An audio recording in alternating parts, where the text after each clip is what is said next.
مستمعي راديو هيفي اف ام، أسعد الله أوقاتكم. في منتدى هيفي الثقافي لهذا اليوم نلتقي مع كاتب عضو في اتحاد الكتاب الكرد سوريا، له مساهمات كتابية متنوعة بين المقالة السياسية ومحاولات شعرية غنائية. فأهلا بالأستاذ آزاد رمضان بافيرودي في هذا الحوار. أهلا وسهلا بكم. أستاذ آزاد، بداية نود أن نعرف مستمعينا الكرام على شخصك الكريم من خلال سيرتك الذاتية. أنا آزاد رمضان بافيرودي، الاسم المستعار بافيرودي، عضو في اتحاد كتاب الكرد فرع تربسبية وأحد أعضاء الهيئة الإدارية في الفرع. أنا من قرية ديروناقولنغا، درست فيها وما زلت أعيش في نفس القرية. واستكمالا، هل يمكن أن تجمل لنا مساهماتك الكتابية وباختصار؟ نعم، أنا أكتب في المجال السياسي على الأغلب، المقالة السياسية. لدي أكثر من 170 مقالة باللغتين الكردية والعربية منشورة في المواقع الإلكترونية، ولدي نشاط قوي في الفيسبوك، وأعمل مشرفا عاما في أحد المواقع الإلكترونية الكردية المستقلة، وأكتب الشعر كهواية وخاصة الشعر الغنائي. وأنا قبل أن أدخل عالم الكتابة كنت أعمل في مجال الفن، وخاصة في مجال العزف على الآلات الوترية كالعود والبزق. ولدي بعض الألحان. في عام 2010 قمت بتسجيل فيديو كليب مصور من كلماتي وألحاني، ولكنه لم تبث على قناة فين وقتها لأسباب تقنية من ناحية التصوير. وإذا دخلنا في الهم العام، كيف تقيم التجربة الثقافية الكردية العامة في روجافاي كردستان؟ التجربة الثقافية هي ما زالت تجربة فتية، لا تستطيع أن تتخذ قراراتها بشكل مستقل، ولا يوجد للمثقفين وبشكل عام أطر جامعة وشاملة من حيث المؤسسات الفكرية والثقافية، ولا تملك ميزانية ودعم مالي لكي تقوم بإصدار جرائد ومجلات ثقافية وأدبية تواكب روح العصر والأحداث الجارية. وإنما أغلب المثقفين والكتاب هم كتاب ومثقفين حزبيين تتحكم بهم الولاءات الحزبية، وهم أشبه بشعراء البلاط في العهد الأموي لدى الأمراء الأمويين والعباسيين، يعني تشبيها. ولو سألتك عن المثقف الكردي، هل هو قادر حسب اعتقادك على حمل قسطه من المسؤولية في هذه الظروف التي نمر بها؟ نعم، يستطيع لو توفرت لديه النية الحسنة والضمير والأصالة الكردية والاستقلالية والشفافية في تناول الأحداث، فهو قادر أن يفرض نفسه كقوة ضاغطة على كل الأطراف المتناحرة. هذه الأطراف التي تحولت لمشكلة بدل أن تكون هي الحل، والقوى التي تستطيع الخروج بالشعب إلى بر الأمان. فمثلا لو كان لدى المثقفين اتحادا أو جمعية أو مجلس موحد تضم كل الأقلام الحرة والنزيهة، لاستطاعوا أن يكونوا طرفا ضاغطا على كل الأطراف المتخاصمة والمتناحرة من أبناء الجلد الواحدة، والمساهمة في إيجاد مشروع واستراتيجية تنهض بالشعب الكردي نحو إمكانية حصوله على حريته وحقوقه وكراماته المسلوبة. وهل أصبح المثقف الكردي قدوة بمعنى ما للجماهير من خلال تعاطيه مع الناس؟ ألا تعتقد معي أن المثقف الكردي غالبا ما يعيش على هامش أزمات الإنسان الكردي، ولا يستطيع الاقتراب من همومه المباشرة الحياتية والمعيشية؟ نعم أخ فرحان، معظم الأنظمة السياسية في العالم هي نتاجات أو نتاج تيارات فكرية، والتي أنتجتها النخب المثقفة كالفلاسفة والمفكرين وغيرهم من المبدعين في مجال المعرفة المتنوع. فمثلا الثورة الفرنسية انطلقت من فكر مجموعة من الفلاسفة والمثقفين الفرنسيين، وأيضا الثورة الشيوعية هي النتاج الفكر الماركسي، وهذا يسري على الفكر القومي والديني أيضا. فالصراع والتنحر الجاري في العالم هو صراع فكري بين مناصري هذه التيارات الفكرية. فالخلل ليس بثقافة المثقف الكردي الحقيقي، ربما كان السبب في الأسلوب الذي اتبعه في معالجة القضايا التي عانى منها الشعب الكردي تاريخيا. فهو يعتقد بأن نشر ثقافة تحمل أنساقا معرفية صحيحة مع مجموعة القيم والمفاهيم التي أنتجت التطور والرقي في هذا العصر هي كفيلة لتوصيل الشعب إلى بر الأمان ولم يدرك بأن المجتمع الذي ابتلى بقيم التخلف وعاش مئات السنين تحت ظل الاحتلال لن يغير من قيمه ومعتقداته بتلك السهولة، وسيرفض أي فكرة ثقافية لا تنسجم مع منهله الفكري وعاداته وتقاليده. فمعظم أبناء الشعب كما هو معروف ما زال يعيش لحال العشائرية والبدوية، وما زال القسم الأعظم منه يؤمن بإيمان كامل بفكر الدواعش إلى يومنا هذا. إن هناك غياب للمشروع الثقافي الممنهج الذي يأخذ هذا الواقع وقضاياه بعين الاعتبار وكيفية معالجته والتعامل مع إشكالاته المتعددة، وقد أدى كل ذلك إلى تراجع المشروع الثقافي نسبيا ولم يحقق ما هو مرجوا منه. فالخطأ إذن ليس خطأ المثقف، فخطأ المثقف كان في محاولته حرق المراحل. إذن كما نوهت آنفا فخطأ المثقف كان في محاولته حرق المراحل التاريخية والقفز فوقها، فهو لم يحسب بأن قيم التخلف التي كرسها محتلو كردستان في نسيج القيم الكردية ستكون له بالمرصاد، وأن تغيير ميراث الشعوب ليس بالأمر السهل كما يظنها البعض. إذن أنت تعتقد بأن المثقف الكردي معالجاته لمشاكل مجتمعه معالجات سطحية؟ نعم، أنها سطحية وربما مستوردة، يعني تم استيرادها من ثقافات الشعوب الأخرى والتي لا تنطبق على واقعنا الكردي. فهو يقوم بنسخ ولصق الثقافة وتطبيقه على مجتمع متخلف لا يستطيع أن يتقبل هذه الثقافة، أو أن ثقافات مجتمعنا ليست الثقافة التي نستطيع أن نطبق عليها تلك الثقافات التي مرت في العصور السابقة. إذن هذه هي مهمة المثقف، هو اللي عليه أن ينتج فكرا نعم. فكرا واقعيا مطابقا لقضايا مجتمعه وشعبه. نعم هذا هو مهمته، وأن يكون جسما واحدا وله أطر موحدة ومستقلة حتى يستطيع أن يقوم بإنتاج هذا الفكر وهذه الثقافة.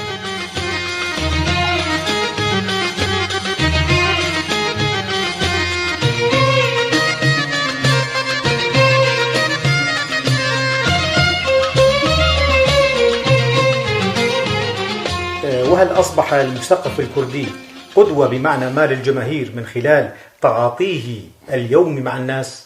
بالعكس، المثقف الكردي ونتيجة بعده عن قضايا شعبي العامة وانحيازه لجانب الأحزاب ولجانب أصحاب رؤوس الأموال والتجار لأجل الكسب الغير مشروع، تحول بنظر الشعب إلى إنسان انتهازي مستغل ظروف الأوضاع والأحداث لصالحه بالاشتراك مع الحراك السياسي جنبا إلى جنب، أي لا فرق بينهم لدى الشارع الكردي. الأسنان يتاجرون بالقضية وبالدم الكردي لأجل أغراضهم ومنافعهم الشخصية البحتة.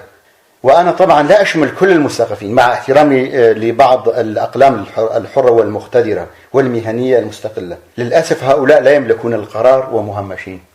ولكن يظل هذا اتهاما خطيرا. ليس خطيرا أبدا، هذا هو الواقع، واقع الشارع الكردي اليوم والثقافة الكردية.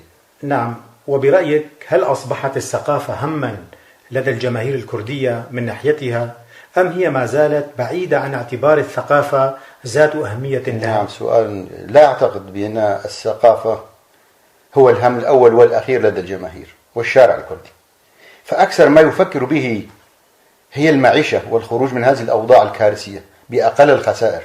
ومن ثم أغلب الشعب الكردي منقسم بين الأحزاب الكردية، وكل غاياتهم هو تمجيد الأحزاب الكردية والتصفيق لهم ليلا نهارا، ظنا منهم بأنها ستكون المخلص والمنفذ له.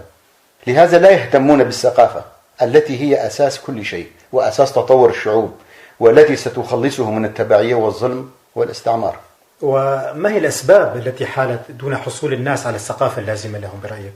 هناك عدة أسباب رئيسية حالت دون حصول الناس على الثقافة بشكل عام والثقافة الكردية بشكل خاص.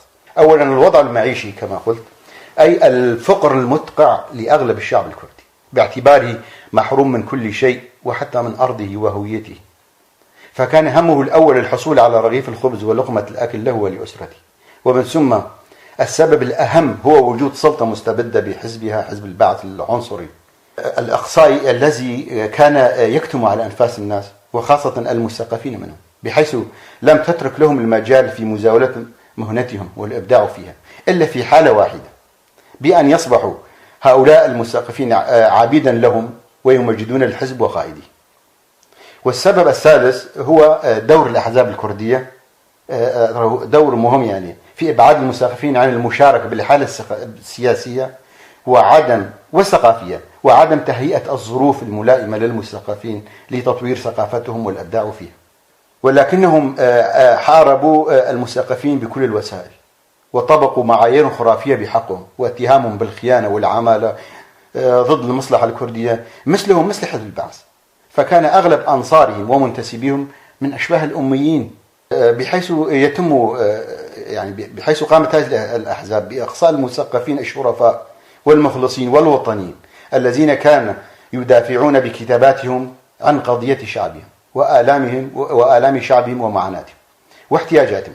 فالمطلوب منه أن يصبح، مطلوب من المثقف عند الأحزاب الكردية أن يصبح شاباشتيا ومصفقا لهم بشكل أعمى، يعني أن يصبح تابعا وعبدا لهذه الأحزاب. وفعلا ما نجده الآن بأن القسم الأكبر من المثقفين أصبحوا مثقفين أحزاب، أي لا علاقة لهم بما يدور خارج الحزب ونهج الحزب. في محور آخر ربما نتحدث عن هذه القضايا، ولكن الآن بالمجمل ما هي نوع الثقافة التي تلزم الجماهير الآن؟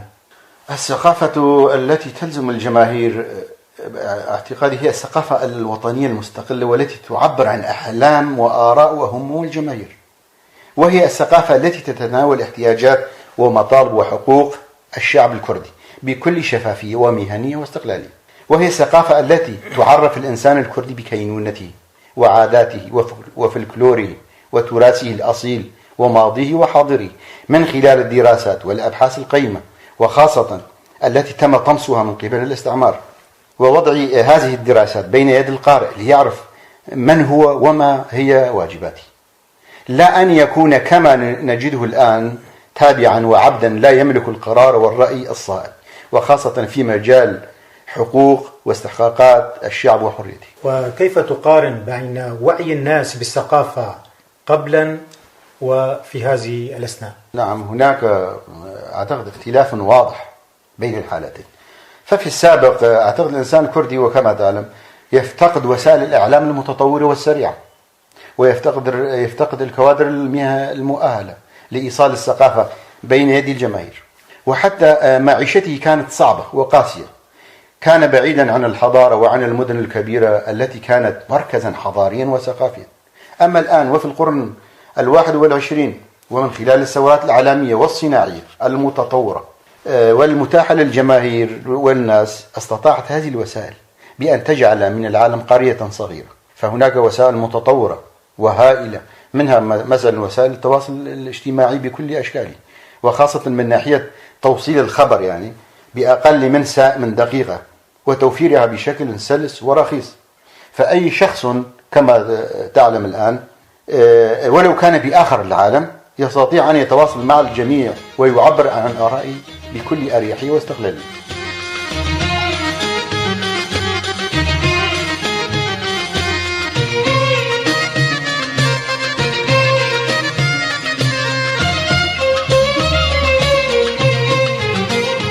وفي محور آخر أسألك، لماذا تستقطب السياسة المثقفين وما الذي يدفعهم إليها؟ تستقطب السياسة المثقفين لأن لديهم إمكانيات من حيث المال السياسي، يستطيعون شراء الزمم والضمائر والنفوس. لهذا تجد أغلب المثقفين وخاصة الذين يبيعون نفسهم للشيطان كما يقال يتراكضون ويتسابقون لإيجاد مكان ومراكز لهم لدى هذه الأحزاب السياسية وهذه الجهات، حبا بالفخفخة والظهور على وسائل الإعلام على وسائل تلك الجهات، إعلام تلك الجهات طبعا، وطمعا بحصولهم على المال السياسي أيضا، مقابل تحويل أنفسهم وثقافتهم لسلعة رخيصة لتمجيد تلك الأحزاب والجهات، دون مراعاة مراعاة مركزهم وثقافتهم واسمهم، ودون مراعاة مصلحة الشعب العليا طبعا. وأليس هناك مثقفون كرد لا يهتمون بالسياسة ومنشغلون فعلا بهمهم الثقافي الصرف؟ وأليس ذلك أفضل للمثقف؟ ربما هناك بعض المثقفين هنا وهناك الذين لا يهتمون بالسياسة ومتفرغين للعمل الثقافي فقط، وإنما الاهتمام بالثقافة جيدة يعني، ولها أهميتها في حالة واحدة، وهي في حالة الاستقرار وحصول الشعب الكردي لحريته وحقوقه، بحيث تتوفر له الإمكانيات والفرص للإبداع في مجال عمله واختصاصه. ولكن بوجود هذه المعمعة والحروب والفوضى والقتل على الهوية والتغييرات الديموغرافية السريعة في العالم، فإنه يتأثر بهذه القضايا ولن يستطيع أن يركز، بل عليه أن يكون له الرأي والقرار، وخاصة نحن الكرد أمام حالة مصيرية وحساسة، فأما أن نكون أو لا نكون يعني. لهذا يجب أن يكون المثقف في مقدمة الجماهير لاستغلال هذه الفرصة والاستحقاقات، لأنه طبعا الأجدر والأكفأ بين الناس، بين الجماهير والإنسان العادي، ويستطيع أن يأخذ القرار الصح، فبعده عن القرار السياسي هو نوع من الخطأ أعتقد يعني. ما هي علاقة الأحزاب بالثقافة؟ وهل ساهمت في دعم المثقفين؟ وهل يجد المثقف الكردي مكانه في الحزب؟ وكيف يمكن أن يؤثر ذلك على إبداعه سلبا وربما إيجابا؟ علاقة الأحزاب بالثقافة هي علاقة تجارية أعتقد على الأغلب يعني علاقة بين طرفين كلا منهما يريد أن يمتطع ظهر الآخر لأجل مصالحهم الحزبية أو الشخصية، يعني الطرفين يستفادان من بعضهما البعض، يعني علاقة متبادلة. أي أن تعامل الأحزاب مع المثقف ليست على أرضية حبهم بالثقافة والاستفادة منها لتطوير أحزابهم. بالمحصلة هذه الأحزاب لا تحترم الثقافة والمثقفين، بالعكس فهي تريد من المثقف أن يصبح هو وثقافته يعني في خدمة الحزب وبعضا من قياداتها من الصف الأول، لأجل الدعاية لهم من خلال إمكانيات المثقف الكبيرة وتأثيرها على الرأي العام. يعني التعامل ليس تعامل وطني ومهني وشفاف، بل يراد منه تعامل لأجل الاستفادة الشخصية بشكل خاص، يعني استفادة متبادلة بين المثقف والسياسي أي الأحزاب السياسية. نعم، وهذه تظل وجهة نظرك في الحقيقة طبعاً. أيوة. تعبر عنها بالطريقة التي تشاء. نعم.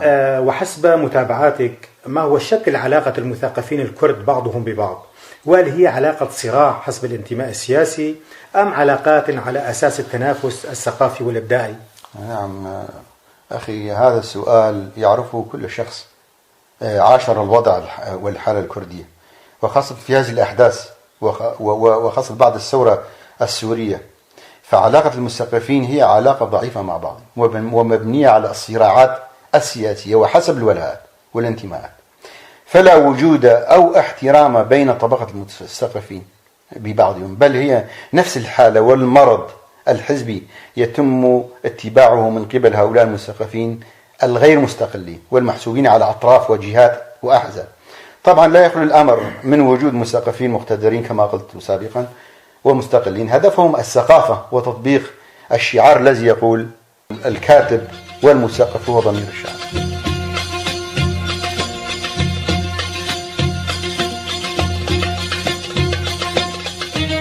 وفي محور مهم آخر أسألك عن الأطر الثقافية المنتشرة والتي كل منها يضم مجموعة مثقفين وكتاب، وهل تعدد هذه الأطر برأيك يخدم الثقافة الكردية أم يعرقل تطورها؟ سأجيب باختصار على هذا السؤال. تعدد الأطر الثقافية هي تشتيت للحالة الثقافية التي من المفترض أن يكون لها وزن، وهو دورها في تطور وتقدم الشعب الكردي، فهي حتما تعرقل التطور الثقافي وربما تقتله. فتعداد الأطر وكثرتها لها معنى واحد، وهي استفادة بعض الأشخاص منها وبشكل شخصي وتحت هذه المسميات وهذه الفعاليات، يعني يستفادون من الثقافة لأغراضهم الشخصية. نلاحظ هناك مساع لتوحيد هذه الأطر التي تحدثنا عنها، وأنت كونك عضو مشارك في الحوارات الجارية فيما بينها، إلى أين وصلت مساعيكم؟ نعم، هناك مساعي حسيسة من الخيرين والمستقلين المثقفين طبعا لأجل توحيد هذه الأطر بعيدا عن الانتماءات والولاءات الحزبية، لتكون لها الدور الكبير والاحترام لدى كل طبقات وتيارات الشعب الكردي. نعم، أنا أحد الأعضاء المشاركين بهذه المساعي، بل أنا وبشكل شخصي قمت بها قبل تكليفي من خلال الاجتماع الموسع لاتحاد الكتاب الكرد في سوريا. فتواصلي مع الطرف الآخر أي المنسحب سبق هذا الاجتماع، وحتى سبق اللجنة الأكاديمية أيضا، وعبر عدة اتصالات أخذت موافقة الذين قاطعوا المؤتمر ودعيتهم للحوار، ومن ثم أخذت موافقة زملائي في الاتحاد، ومن ثم باشرنا عملنا. طبعا كان معي عضوين آخرين هما ولات شيرو وهشيار لعلي، وفعلا ومن خلال أول جلسة استغرقت 8 ساعات استطعنا أن نقارب وجهات النظر ونتوصل لمسودة قرار هي الأفضل حتى الآن لتوحيد الاتحاد أو لتوحيد هذا الأطر المتبعثرة. وما زلنا مستمرين في مساعينا من منطلقا وطني وشريف ومستقل. يعني ساهمنا بهذا اللجنة باعتبارنا مستقلين ولا ننتمي لأي جهات حزبية أو محسوبين على أي حزب أو طرف أو جهة. طبعا كانت لأجل لم شمل الكتاب بالدرجة الأولى. طبعا وأي تشكيل جديد، يعني كنا نعلم جيدا يعني أي تشكيل جديد لاتحاد آخر ستكون نتائجه وخيمة على الشارع الكردي وعلى ثقافته حصرا، بحيث لم تبقى لكلا الطرفين وزنهما واحترامهما لدى الجماهير ولا حتى لدى الأطراف السياسية. لهذا نطلب من الجميع التعامل مع هذه المبادرة بروح المسؤولية وإزالة العقبات والخلافات الشخصية، لأن الاتحاد ليس ملكا لأحد، وإنما هو ملك الكاتب والمثقف وملك الشعب الكردي بشكل عام. وهل لاحظت كما يقول البعض أن الإشكالات بالأساس شخصية؟ أغلب الظن هي إشكالات حزبية، ومن ثم تأتي بالمرتبة الثانية الخلافات هي يعني الشخصية، تدور حول المناصب والمكاسب الشخصية والنفعية والمعنوية. أغلبها يعني في هناك إشكالات شخصية أيضا. هل تشعر أن هناك فرصة في تحقيق هذا التوحيد المأمول بين طرفي المعادلة الثقافية وحتى ربما ضم بعض المجموعات الثقافية الأخرى؟ أنا أشك بأن هناك أي بريق أمل لتوحيد طرفي المعادلة. السبب تأثير بعض أطراف الصراع السياسي على بعض الأشخاص لتحويل الاتحاد، والذي من المفترض أن يكون اتحادا مستقلا إلى اتحاد في خدمة أجندات بعض الأطراف والأحزاب، وهذا هو الخطأ بعينه. فمنذ اليوم الأول نبهنا وأصرينا على أن يكون الاتحاد اتحادا مستقلا لا يقع تحت تأثير أي طرف سياسي أو حتى أي شخص، وإنما يبقى قراره مستقل وأعضاؤه أيضا مستقلين ينضوون تحت نظام الاتحاد الداخلي بعيدا عن سخافات وحروب وانتهازيات البعض، لكن لا حياة لمن تنادي أو لمن باع نفسه بأرخص الأسماء. أستاذ عزات، أترك لك الآن الفرصة لتقول كلمة، فماذا يمكنك أن تقول فيها ولمن توجه حديثك؟ أولا أشكر راديو هيفي وأشكر كوادره والعاملين في راديو هيفي، وأتمنى لهم التطور والازدهار في خدمة الشعب الكردي وثقافته، ونتمنى لكم دائما التوفيق. والشكر الخاص لك أخ فرحان كلش لإتاحة هذه الفرصة لنا على راديو هيفي. في النهاية أهدي أغنية من ألحاني وكلماتي لمستمعي راديو هيفي، وهي أغنية على شكل فيديو كليب لم تبث على القنوات بسبب تقني كان من ناحية التصوير، أما الكليب هو جاهز وسأهديه لمستمعي راديو هيفي. وشكرا.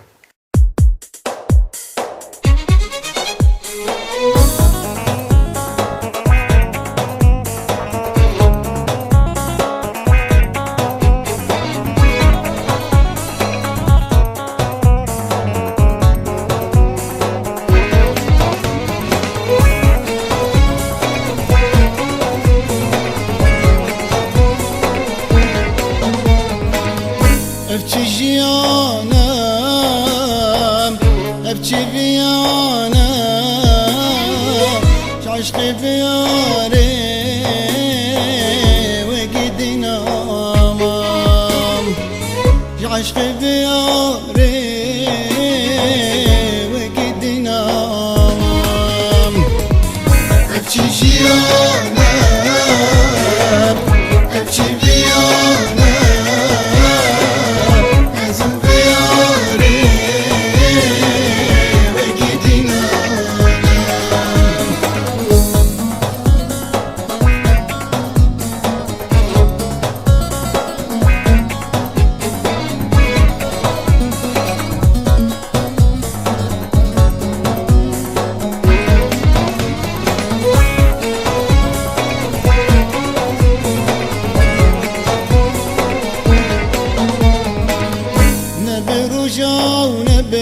شباب صبروا هدانا من نمام استندبينم والجم تمام افدل من هربي غمام تندبينم والجم تمام افدل من هربي غمام ابكي جيانا ابكي بيانا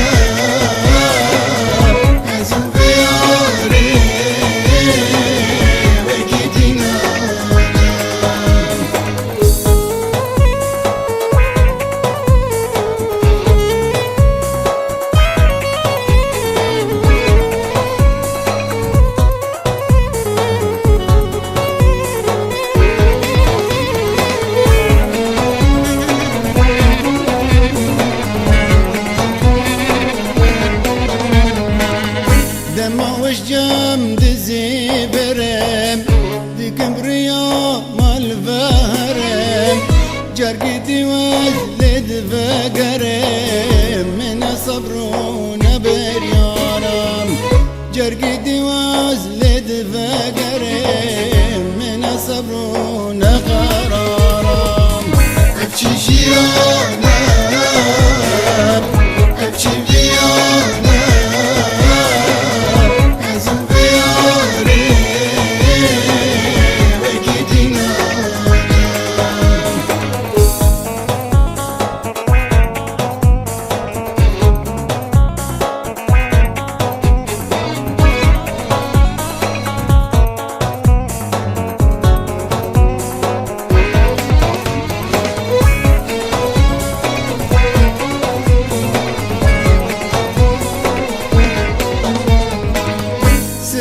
شيندك شينم وكمم آلقت زينم روندك جابي من دبارين وك أبا باران وجمام روندك جابي من دبارين وك أبا باران وجمام ابكي جيانا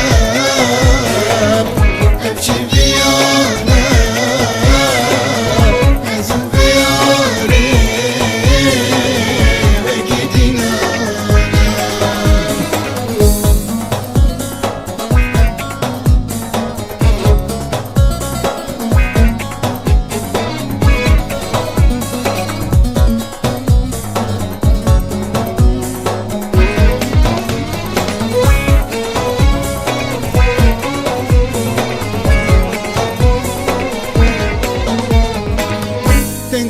بر من افجيان بردم چوله وکی مستان ورياري من هم بيسكار وچو آبا گلک نمان ورياري من هم بيسكار وچو آبا گلک نمان ابكي جيانا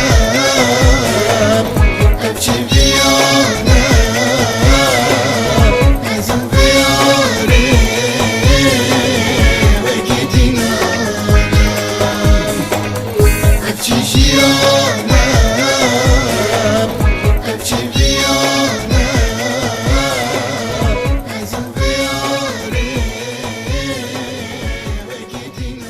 وفي الختام أشكرك أستاذ آزاد رمضان بافيرودي على هذه الاستضافة وشكرا لكم. أهلا وسهلا بكم وبراديو هيفي.